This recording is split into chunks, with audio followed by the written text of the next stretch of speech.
સમાચાર છોટાઉદેપુરથી પ્રાપ્ત થઈ રહ્યા છે। છોટાઉદેપુરના ડુંગરભીત ગામે બાઇક સવાર તણાવ। કોઝવે ઉપરથી પસાર થતા ધસમસતા પ્રવાહમાં બાઇક સાથે યુવાન તણાઈ ગયો।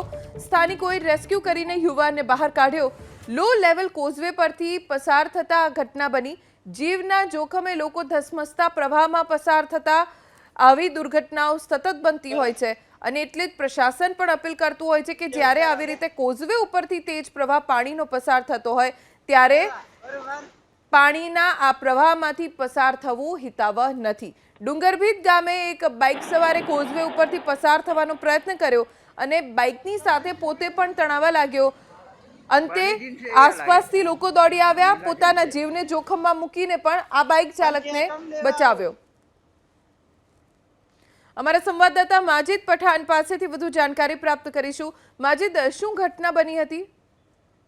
ડુંગરભીત ગામ છે છોટાઉદેપુર તાલુકાનું। ત્યાં જે પોતરૂમમાં પાણી જઈ રહ્યું હતું, ધસમસતો પાણીનો પ્રવાહ હતો। લો લેવલ કોઝવે ઉપરથી પસાર થતા બાઇક ચાલક એમાં તણાયો હતો। બાઇક સાથે જે ધસમસતો પાણીનો પ્રવાહ હતો તેમાં તણાઈ ગયો હતો, પરંતુ સદનસીબે તે ત્યાં રોકાઈ ગયો અને સ્થાનિકોએ રેસ્ક્યુ કરીને તે યુવાન છે તેને બચાવી લીધો છે। આ ગ્રામીણ વિસ્તારોમાં જે લો લેવલના જે કોઝવે હોય છે તેમાં ચોમાસા દરમિયાન અચાનક પાણી વધી જતું હોય છે અને જીવના જોખમે જો લોકો પસાર થતા હોય છે ત્યારે આવી ઘટનાઓ અગાઉ પણ બની છે। આવી ઘટનાઓ બનતી રહે છે। પ્રશાસને તમામને ધસમસતા પ્રવાહમાં ન નીકળવા માટે સૂચનો કર્યા છે, છતાં પરંતુ લોકોને જે જરૂરિયાત મુજબ કામે જવાનું હોય ને તેઓ નીકળતા હોય છે ને આવી ઘટનાઓ બને છે। જી માજીદ, આભાર જાણકારી આપવા માટે।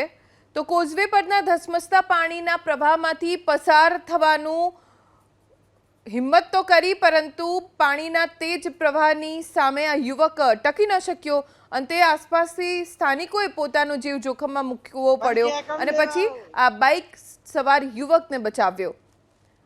હજી પણ મધ્ય ગુજરાત અને ઉત્તર ગુજરાતના વિસ્તારોમાં ધોધમાર વરસાદ વરસવાનું અનુમાન હવામાન વિભાગે વ્યક્ત કર્યું છે।